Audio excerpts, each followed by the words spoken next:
দেশের চলমান বন্যায় শুধু ৫৬ লাখের বেশি মানুষ ক্ষতিগ্রস্ত হয়নি, ক্ষতিগ্রস্ত হয়েছে প্রাণী সম্পদ সহ ফসলেরও কোটি কোটি টাকা। বিশেষজ্ঞরা বলছেন শুধু সহায়তা নয়, বন্যা নিয়ন্ত্রণে স্থায়ী ও মজবুত বাঁধ নির্মাণ জরুরি।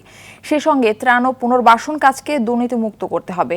এখন থেকেই সংশ্লিষ্টদের আগামী বছরের বন্যার পূর্ব প্রস্তুতি নেওয়ার পরামর্শ দেন বিশেষজ্ঞরা। অধরা ইয়াসমিনের রিপোর্ট। ভারত থেকে নেমে আসা পানি এবং টানা প্রবল বর্ষণে সৃষ্ট আকস্মিক বন্যায় ভয়ঙ্কর রূপ নেয়। এতে মারাত্মকভাবে বিপর্যস্ত হয়ে পড়ে চট্টগ্রাম ও সিলেট বিভাগের কয়েকটি জেলার মানুষের জীবন।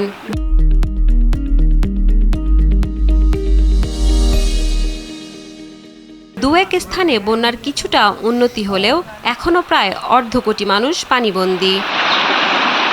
শুধু ফেনী জেলাতেই ভয়াবহ বন্যায় ৬টি উপজেলা পানিতে তলিয়ে ৬৪,১৬১টি গবাদি পশু এবং মৃত্যু হয়েছে ২৩,০৪,৪১০টি হাঁস মুরগির। এতে প্রাণী সম্পদ খাতে প্রায় ৩৯১ কোটি টাকার ক্ষয়ক্ষতি হয়েছে। প্রতি বছর দেশের বন্যা কবলিত জেলায় যে পরিমাণ আশ্রয় কেন্দ্র থাকা প্রয়োজন তা নেই। এতে তৈরি হয় চরম মানবিক বিপর্যয়। তাই বন্যা মোকাবেলায় আগাম প্রস্তুতি থাকে কতটুকু, এই প্রশ্ন কিন্তু থেকেই যায়।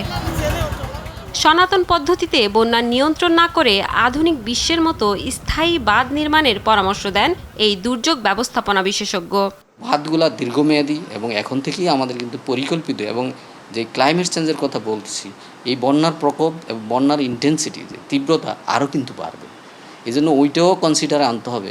ওইটা কনসিডারে এনে আমাদের বাঁধগুলোকে ওইভাবে স্ট্রং করতে হবে এবং ওই উচ্চতায় করতে হবে। তাইলেই আমরা বন্যার প্রকোপ থেকে বাঁচতে হবে। কারণ আমাদের বন্যা নিয়েই বেঁচে থাকবে, বন্যা আমাদের হবেই এবং এটা বাড়বে। ত্রাণ ইমিডিয়েটলি সুষমভাবে দিতে হবে, তাদের বাঁচিয়ে রাখতে হবে।